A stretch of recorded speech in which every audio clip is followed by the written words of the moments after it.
Welcome back to WCCF Tech TV, everyone. It's Keith once again, and today we have Aftermarket Navi. This is the SAPPHIRE Pulse 5700 XT. Now, a lot of people in the comments, as well as over on the site and other places, have been saying, if you want a Navi card, wait for the AIB models. And this is the first one that we've got our hands on, and it is actually pretty chunky. It's a pretty beefy card. So what sets this apart from the reference model? Well, mostly the cooler and the custom PCB, as well as the custom power delivery and all of that jazz. It still features an 8+6 pin design, so you're going to, get away with about the same power connection requirements. But as far as clock speeds and such go, this one has the 2560 Navi-based stream processors with a base clock of 1670, which is up a little bit over the reference one. The game clock is at 1815 and the boost clock is at 1925. Now, what I've found throughout gaming with this and running it is it's set right around the 1900 megahertz until you went up to, say, ultra-wide 1440p, and those results are down in the comments, or in the description rather. There's a link to the full written article including 1440p and ultra-wide 1440p results in this video. Today we're going to look at 1440p exclusively, but before we get into that, let's take a look around the card, starting with the shroud. So the shroud has a nice metal finish on the metallic looking part, but the rest of it is plastic. It's void of gloss, which is nice, so it's got a nice matte finish, so you don't have to worry about that dust and scratches and stuff. The fans are really nice, and they do feature the fan swap technology, so you can actually remove the fan to either clean the heatsink under it or replace the fan if there's ever a problem, which makes that type of thing very simple. The rear I/O is the same as the reference model with a custom backplate on there, but it does have 3 display ports and 1 HDMI. As far as the cooler itself, it's very heavy heatsink, or a heavy fin designed heatsink with 5 heat pipes on the XT model. The non-XT model has 3 heat pipes, so it's a little bit lighter on that one, and the plate for the memory cooling as well as the VRMs is heat sinked as well, so it has individual fins on that separate from the main heatsink. The back plate is fairly nice. It is an aluminum back plate, and it does feature a few spots of thermal pads to help with heat dissipation from the back of the card to the rather large heatsink, or rather back plate on the back of the card, which does extend a little bit wider than the PCB, so it helps shroud the heat pipes and still allows for ventilation of heat. Well, no other way to put it there. And it does have a BIOS switch for a silent and performance mode. So silent mode is actually running with a lower clock, or lower fan speed rather, and running the stock base configuration as far as speeds go for the 5700 XT. But what about performance? That's what you really want to know, is what it's like using an AIB 5700 XT. And we did run this on our Z370 based Intel Core i9-9900K at 5 GHz with 16 gigs of DDR4 3200 CL16 RAM. All of the games were loaded off of a Kingston KC2000 NVMe drive. So with that out of the way, let's go ahead and jump into some of the results. Kicking things off with some synthetics, we've got Fire Strike Extreme, and that shows a pretty good showing for the 5700 XT Pulse at over 400, closing in on 500 points higher than the standard XT. Moving things into Time Spy, we see again a fairly comfortable lead for the Pulse over the reference 5700 XT, and that's going to be kind of one of the sticking points here as we go forward, is looking at the compared to the reference card. Now we're going to hold off on thermals and power draw to the very end here, and if you're wondering about overclocking results, those are down in the article linked in the description. So if you want to see a little bit more on there as far as the results that we got and those performance metrics, go ahead and follow that one down there. We're keeping this one pretty streamlined. So kicking things off with 1440p, Forza Horizon 4 Ultra settings, it shows a little bit faster than the 5700 XT Reference Edition. So very good showing there in that one. And moving into Shadow of the Tomb Raider DX12 on the highest preset, we see about the same performance, just a little bit better on the average FPS, and you're going to start to see a bit of a pattern here. But there are some instances like Rainbow Six Siege here where there is a bit of an improvement for the Pulse.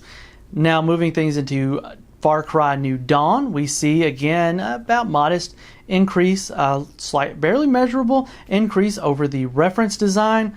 Assassin's Creed Odyssey shows again about the same story, and as we move through and you look at Total War Three Kingdoms, same story. Metro Exodus shows a much better performance increase for the AIB version, so the Pulse version does perform quite a bit better than the XT. The Division 2 again shows better performance. Resident Evil 2 at maximum settings shows a little bit better on the average. Wolfenstein Youngblood shows a little bit better on the average and about 4% improvement, 4 to 5% on the 0.1% lows, which is a nice metric. Now, I know that we went through those pretty quickly, and again, just feel free to back it up, pause it, whatever, if you want to look at them a little bit deeper. But the performance is very close to the reference one. So the clock speeds, they do a good job. I mean, they sit right about where they're aiming, and you'll notice that the clock rate isn't much higher on the Pulse than it is on the 5700 XT reference model. But the kicker here, the biggest improvements, well, let's look at power draw. Power draw is about the same. It's about 10 watts more for the 5700 XT Pulse when it's under load, but you got to think it's two fans, it is running RGB on the shroud, and well, the big thing here is the thermals. 81 down to 72. Now it does idle a little bit higher than the reference one, but that's because the reference one has a constantly active fan, whereas the aftermarket Pulse version has the fans shut off. So they shut off, it sits right about 40 degrees Celsius, but 72 C under full load, long-term gaming sessions, very, very good numbers for the card. Significantly lower, and just to touch on the overclocking part, because that's kind of where, because the overclock, I was able to get up to 21 or 2050, so 2150, but it's set at 2050. Weird, you got the target thing and then where it falls, but it came in pretty good there. And it hit 76 degrees Celsius, but the fans got up to 93 to 94%, and it did get fairly loud. And as you'd see in the review, that link down in the description, is the performance really isn't much better. It is better, it's measurable, it is a measurable difference, but I don't know that I would really be too concerned with overclocking this card. So at the end of the day, if you waited for the aftermarket versions of Navi, was it a good move? Yes.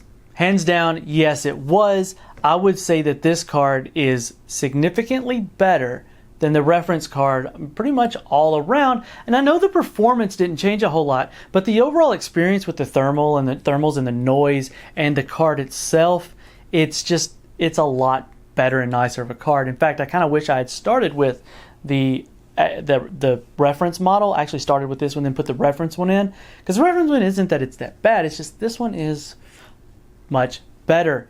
Now, if you're going for ultra wide 1440p, you'll definitely want to check out the article that's linked down there, because this is not really that great for this card. In fact, there were quite a few issues when running ultra wide that I had with this card that left it kind of, actually it was with all of the Navi cards, that left a bit to be desired. But if you're running at 16:9, the experience was fairly good overall.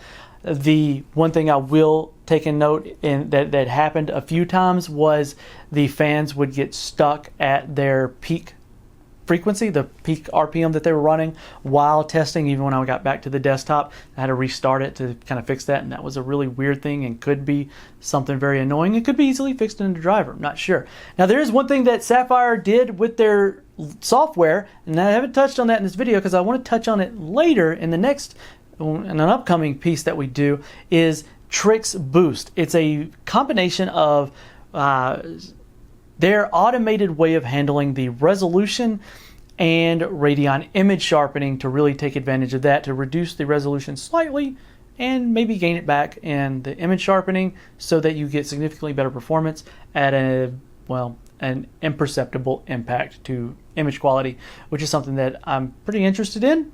I like the idea of Radeon image sharpening. I like DLSS, even though there's a lot of people out there that don't like these things. I like what they're able to do. If I can get a bit more performance, I'd like to see if it's worth it. If it's not, turn it off. Turn it on if it is, turn it off if it's not.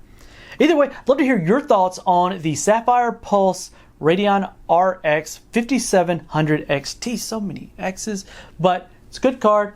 I liked it. Love to hear your thoughts. This has been Keith with WCCF Tech TV. Make sure you're subscribed and hit that notification bell so that we don't miss you in the next one.